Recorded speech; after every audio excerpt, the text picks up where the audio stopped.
एक मिनट रोकना चाहूंगी। एक और बड़ी खबर, गुजरात में अगले हफ्ते तारीखों का ऐलान संभव। अगला हफ्ता बहुत अहम होने वाला है, 2 चरणों में हो सकते हैं गुजरात चुनाव। ये सूत्र बड़ी जानकारी दे रहे हैं। गुजरात चुनाव के लिए इलेक्शन कमीशन की तैयारी पूरी हो चुकी है, पूरी तरीके से तैयार है इलेक्शन कमीशन। और अगले हफ्ते ये कहा जा रहा है 2 चरणों में 2 फेज में वोटिंग होगी गुजरात चुनाव के लिए, और अगले हफ्ते चुनावी तारीखों का ऐलान हो जाएगा। पॉलिटिकल एडिटर रमन कुमार हमारे साथ मौजूद हैं। रमन, अगले हफ्ते तक का वेट कर लेते हैं, और आप बता रहे थे कि 2 से 3 नवंबर के बीच में चुनावी तारीखों का ऐलान हो जाएगा गुजरात के लिए।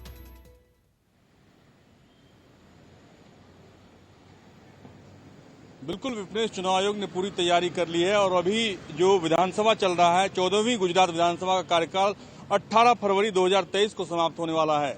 हालांकि हिमाचल प्रदेश के साथ ही गुजरात विधानसभा के चुनाव का ऐलान होने वाला था, लेकिन हिमाचल प्रदेश को अलग से चुनाव का ऐलान किया गया। लेकिन जो काउंटिंग होगी वो एक साथ होगी हिमाचल प्रदेश और गुजरात की, यानी कि 8 दिसंबर को गुजरात और हिमाचल प्रदेश की काउंटिंग होगी। आप कह सकते हैं कि दिसंबर के पहले हफ्ते में गुजरात विधानसभा का चुनाव होगा। 2 चरणों में चुनाव होने वाला है। चुनाव आयोग की पूरी टीम गुजरात का दौरा कर चुकी है और पूरा जायजा ले चुकी है चुनाव को लेकर।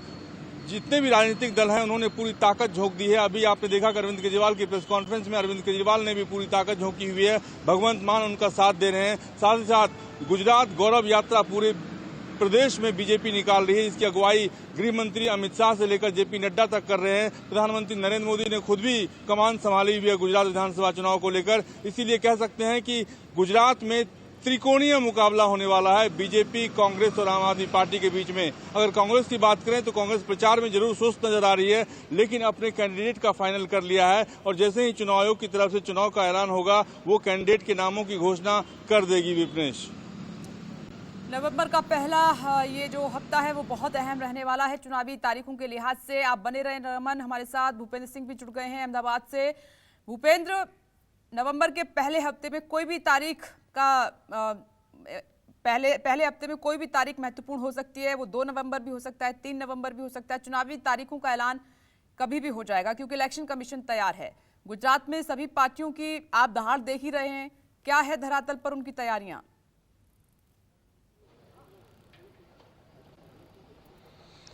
देखिए विपनेश, जिस तरह से आज केजरीवाल ने ऐलान किया है कि मुख्यमंत्री के चेहरे को लेकर वो लोगों से अभिप्राय लेंगे, उसके लिए मेल आईडी और कॉल नंबर जो है वो जारी किया है। तमाम पार्टियां जो है इसी कोशिश में लगी हुई है कि कैसे जनता को अपने साथ में जोड़ा जाए।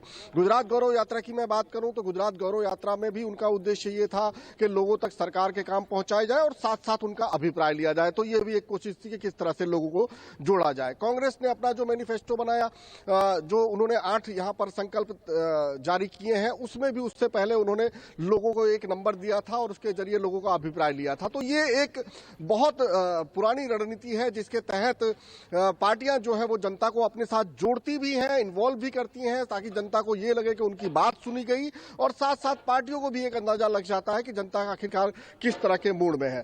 तो तीनों पार्टियां जो है इस समय अपनी अपनी रणनीतियों के तहत यहां पर काम कर रही हैं, पूरा दमखम लगा रही हैं। चूंकि जैसा कि अभी हमारे दर्शकों ने सुना कि 1 तारीख के आसपास चुनाव की तारीखों का ऐलान हो सकता है। ये कयास राजनीतिक पंडित बहुत पहले से लगा रहे हैं, क्योंकि हर साल प्रधानमंत्री 31 अक्टूबर को केवड़िया में प्रोग्राम करते हैं, एकता परेड करते हैं और इसके अलावा इस बार चूंकि चुनावी साल है, उनके कई कार्यक्रम बहुत पहले से ही निर्धारित थे, जिसके अंदर एकता परेड का आयोजन तो था ही। इसके अलावा जिस तरह से कल वो वडोदरा के अंदर एयरबस जो है उसके प्लान का उद्घाटन कर रहे हैं। इसके अलावा बनासकांठा में भी कई विकास कार्यों का वो लोकार्पण और शिलान्यास करने जा रहे हैं। तो ये तमाम चीजें प्री प्लान्ड थी और माना यही जा रहा था कि इसके बाद ही चुनाव की तारीखों का ऐलान हो सकता है। और 8 दिसंबर जब हिमाचल प्रदेश के नतीजों का ऐलान हुआ तो उस समय भी यही कहा जा रहा था कि दोनों राज्यों के चुनाव के नतीजे एक साथ आएंगे तो तारीखें क्या हो सकती है। तो उस समय यह अंदाजा लगाया जा रहा था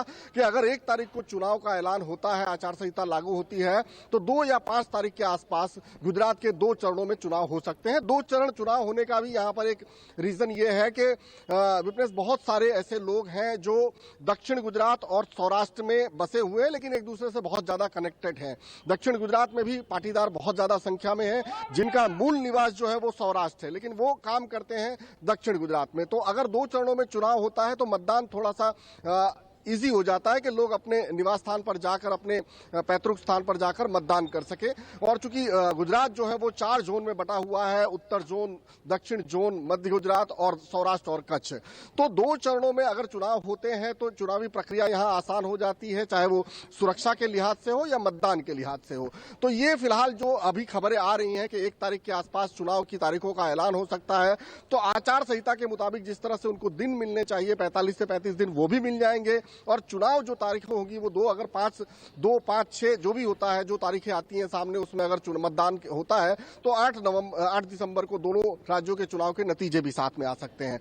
तो अब चूंकि ये कभी भी किसी भी वक्त चुनाव की तारीखों का ऐलान हो सकता है, तो आचार संहिता लागू होने के पहले आखिरी दांव जो है वो तमाम पार्टियां यहां पर आजमा रही हैं। प्रधानमंत्री कल दौरे पे आ रहे हैं, आम आदमी पार्टी के मुखिया और भगवत मान यहां पहले से ही मौजूद हैं, ओवैसी आज रात को यहां पर पहुंचेंगे, उनकी भी कल सभा है। अशोक गहलोत भी आज यहां पर कल से ही यहां पर हैं, 4 दिनों के लिए डेरा डाले हुए हैं, उनकी नवसारी में सभा हो रही है। तो सभी पार्टियां अपना पूरा दमखम दिखा रही हैं और अब ये नहीं कह सकते कि कोई पार्टी शांत बैठी हुई है या फिर कोई पार्टी अपनी रणनीति में इस समय सक्रिय नहीं है। तमाम पार्टियां अपने अपने तरीके से अपना दांव खेल रही हैं। अरविंद केजरीवाल हालांकि इस बार जो मुख्यमंत्री के चेहरे को लेकर बात कर रहे हैं कि वो लोगों से अभिप्राय लेंगे और लोगों की राय लेंगे और उसके बाद ये तय करेंगे। उन्होंने अपने स्टेटमेंट में ये भी कहा कि बीजेपी ने ये लोगों से नहीं पूछा कि रूपाणी को हटाया जाए या ना हटाया जाए, या भूपेंद्र पटेल को रखा जाए या ना रखा जाए, लेकिन वो लोगों से बात करके तो एक कहीं ना कहीं लोगों की एक सहानुभूति लेने की भी कोशिश है, लोगों को महत्व देने की भी कोशिश है कि किस तरह से आम आदमी पार्टी जो है वो लोगों को बहुत ज्यादा महत्वपूर्ण देती है, जनता को सबसे ज्यादा महत्व दे रही है और उनकी से तय करेगी। लेकिन इतना जरूर है कि यहां पर जातिगत समीकरण देख के ही तय होता है कि कौन मुख्यमंत्री बनेगा। जिस तरह से आपने देखा कि पिछली बार पाटीदार मुख्यमंत्री को लेकर बीजेपी के अंदर किस तरह से उसे खामियाजा भुगतना पड़ा और उसके बाद में फिर पाटीदार मुख्यमंत्री को लाया गया।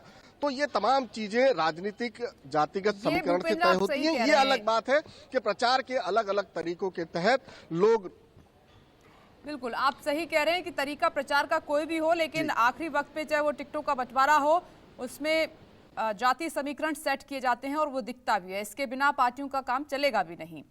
मैं आती हूं आपके पास क्योंकि हम तारीख 2 या 3 नवंबर बता रहे थे और इधर भूपेंद्र ने 1 नवंबर भी तारीख बता दी है कि इन तारीखों में 1, 2, 3 किसी भी वक्त अगले हफ्ते चुनावी तारीखों का ऐलान हो सकता है। नमस्कार, मैं हूं मानक गुप्ता। अगर आपको हमारा ये वीडियो पसंद आया हो तो इसे लाइक और शेयर जरूर करें और हां, हमें सब्सक्राइब और फॉलो करना ना भूलें ताकि आप देश और दुनिया की कोई खबर मिस ना करें। तो जुड़े रहिए हमारे साथ और देखते रहिए न्यूज़ 24।